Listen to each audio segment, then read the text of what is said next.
Salut, dans cette vidéo je vais parler de la différence entre spéculateur et investisseur. Alors, il y a un livre que j'adore sur l'investissement, c'est The Intelligent Investor de Benjamin Graham. Alors c'est vrai que c'est un gros livre, comme vous pouvez le voir. Il existe aussi en français. Après, c'est vrai qu'à lire si vraiment les investissements vous intéressent. Il faut savoir que le livre a été écrit par le mentor, la personne qui a vraiment formé Warren Buffett. Et c'est considéré dans le milieu comme la Bible de l'investissement. Je vais partager avec toi les premiers conseils que donne ce livre.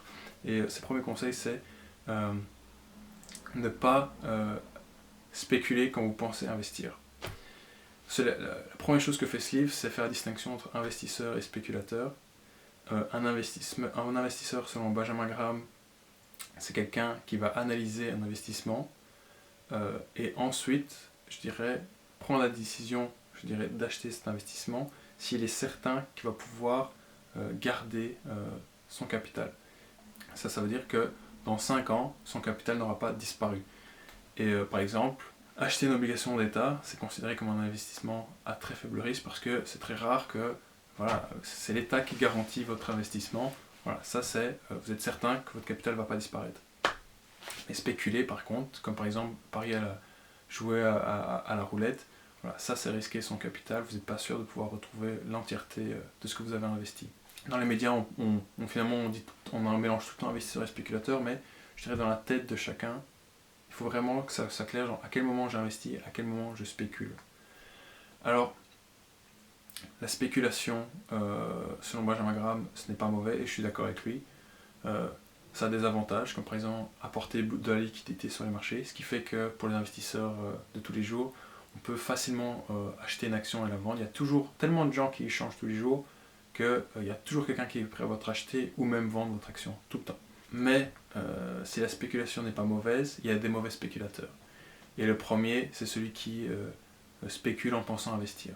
Voilà. Parce que, je dirais, quand vous investissez, l'objectif, c'est par exemple, vous achetez une maison pour la faire louer. Voilà, ça c'est un investissement. La maison, à moins qu'elle brûle, je dirais qu'il y a quand même plus de chances qu'une entreprise fasse faillite dans laquelle vous avez investi d'ici, je dirais, les 10 ans qu'une maison prenne feu. Si vous investissez tout dans une seule action, tout votre argent dans une seule action, c'est très risqué, ça c'est spéculer. Ça veut dire que dans votre tête, vous vous dites, cette action-là, elle ne fera pas faillite, j'en suis certain, elle ne fera que monter.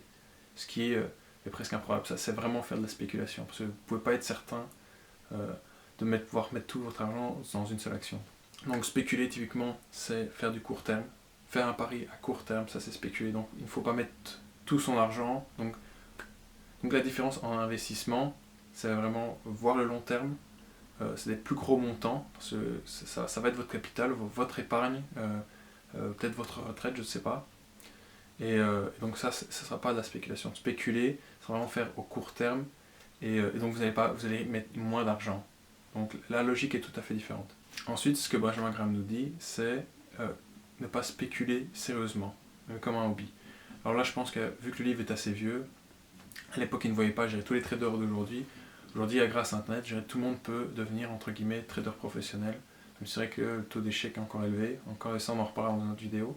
Il est vrai que si vous ne faites pas du trading, de la spéculation, votre profession, parce que voilà, ça existe, faut que ça reste quand même quelque chose de peu sérieux, quelque chose qui soit plus comme un hobby. Et ce qui est normal, je pense que tous ont envie quelque peu investir, de jouer en bourse un petit peu de temps en temps, c'est normal, gagner un peu de l'argent facilement. C'est vrai qu'on peut avoir faire très rapidement des bénéfices, mais comme on peut faire très rapidement des pertes. C'est pour ça que ça doit rester une petite partie de votre capital.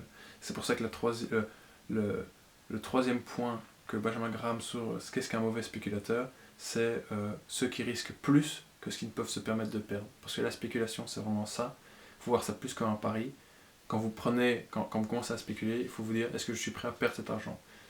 C'est pour ça que, voilà, je pense à un bon conseil, si par exemple vous décidez d'investir, voilà, je serais 95% de votre capital, on va dire, dans l'investissement, et ensuite 5% dans la spéculation, entre guillemets. Ça peut être le trading, ça peut être tout ce que vous voulez, mais c'est tout sauf de l'investissement. Et fixez-vous cette règle de ce même pourcentage de votre capital qui est mis en spéculation, et si jamais ce montant augmente très fort, Ne soyez pas tenté de remettre plus et de dire je vais mettre 10% maintenant parce que ça commence à me rapporter beaucoup d'argent.